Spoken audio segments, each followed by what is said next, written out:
Wonder Woman issue 760. We have Mariko Tamaki writing with Michaela Yannon on the art. Second issue in this run. And we have the confrontation with Max Lord, who's basically just kind of smug and just kind of shrugs it off and says, "Hey, I've been here. I've been under surveillance." So what you're saying is he's Max Lord. Yeah, but he's like, "Oh, I haven't really done anything." And Wonder Woman's kind of freaked out by this. She talks to Etta about it, and Etta's like, "Yeah, there's a lot of weird stories coming out, and it's hard to tell which ones are just people like claiming to be confused or under mind control because they want to get out of their charges. But yeah, there are some that are kind of raising some alarm bells, and they're kind of similar to what you experienced. And we have some more advancement with the neighbor, kind of bonding and whatnot. Yeah. I'm a little disappointed by this, given what we learned from Tamaki about this character. Just because I was so pleased with this stuff last issue, and it was probably my biggest compliment was, yeah, civilian human supporting cast. I love this stuff, and then it turns out she's actually just a future villain. Yeah. That's really disappointing. I'm not as down on it as you are. You make it sound like the whole thing's ruined for you. It took away a lot of what I felt was special about that first issue for me, in terms of the feeling of, oh, we're just setting up someone to be evil. It's that again. I thought we were getting supporting cast, and it's very disappointing for me. Well, one, we may still get that in time, and two, I mean, I trust Tamaki. Basically, is ultimately what it comes down to, and everything with the dialogue and the voices still works for me. Yeah, it doesn't mean it's bad. It's just not Also, quite exciting. I feel like you should have given a spoiler warning for that. To be honest, I don't think you should have just said that. But fair enough. It was on Twitter, and it's in solicit. It's all out there. I didn't think it was too big a deal.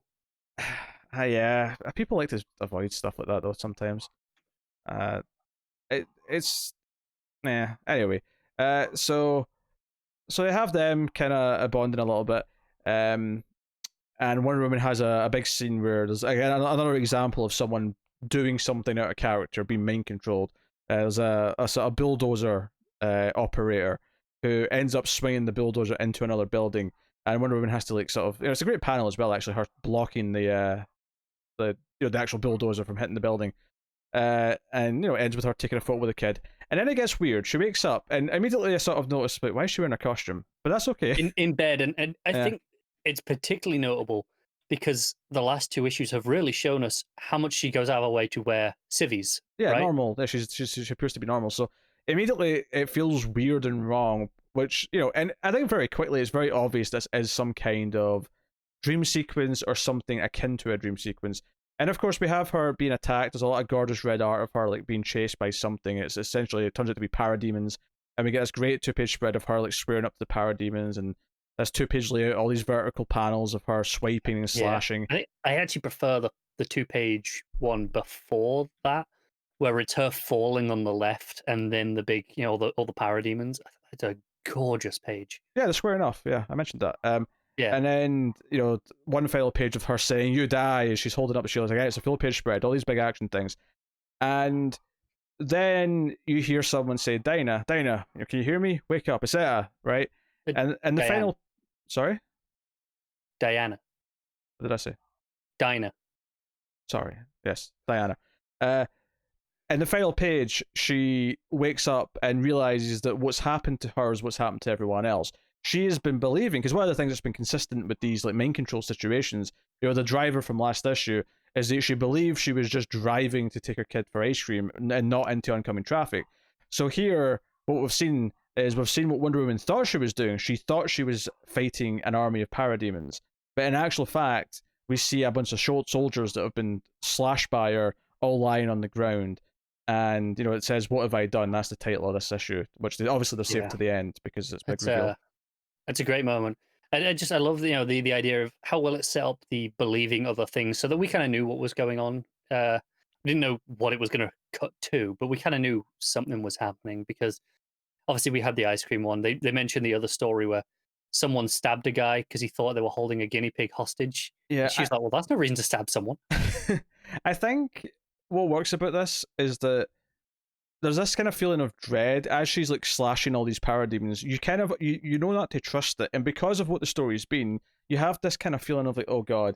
And that, I mean, it's almost like it almost could have been way darker. Like part of me was wondering, like, what if the final page is like she wakes up and she's in the middle of a playground and there's just kids everywhere, like, or something. Like, no, I'm with you. Like, honestly, there was a point in that sequence where with the parademons where I'm like, oh god, I hope this is a dream sequence. Yeah.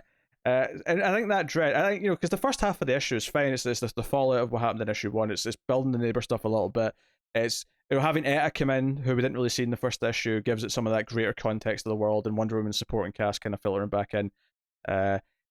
But it's the back half of the issue. It's this nightmare, and then realizing what she's done. That is the point of this issue, and what it's what's memorable selling point is going to be. Yeah. When I think of this chapter, it's going to be this ending and what she's done. And I think it accomplishes that very well. And it just reassures me again that Tamaki's the right person to be continuing with this run. And obviously the art's fantastic. We talked about all the parademon fighting, all the layouts and full page spreads, 2-page spreads, all that. All that stuff looks great. Actually, an absolutely gorgeous book.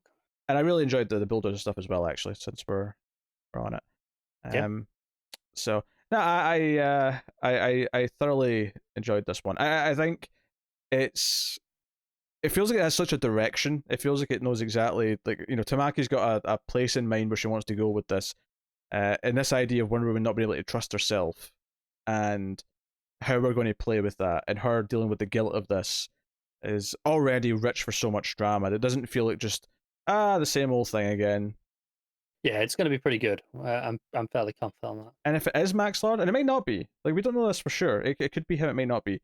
If it is Max Lord, it makes and if it's him, it re-solidifies him as one of the most evil, conniving bastards that there is in the DC universe. And if it isn't him, it sets up whoever new character or whoever as being evil and conniving. So it has a great effect on whoever it's setting up either way. Yeah. So, good stuff. It's a great issue. So Matt, what did he say about this then? So Matt said, Yaren's still doing great work. Well, not as dynamic as the last issue, the action scenes are pretty fun, especially that parademon fight sequence. I have no idea what's going on with Max Lord, but I hope they don't make him sympathetic. I like Tamaki's voice for Diana. The panel with her taking the selfie was cool. I'm glad we're moved out of the Steve relationship stuff. That can be fun, but sometimes it steals the focus from the better Wonder Woman elements. And Matt gave it a 7.5, which I think is a little bit on the lower side, I would have said, for this.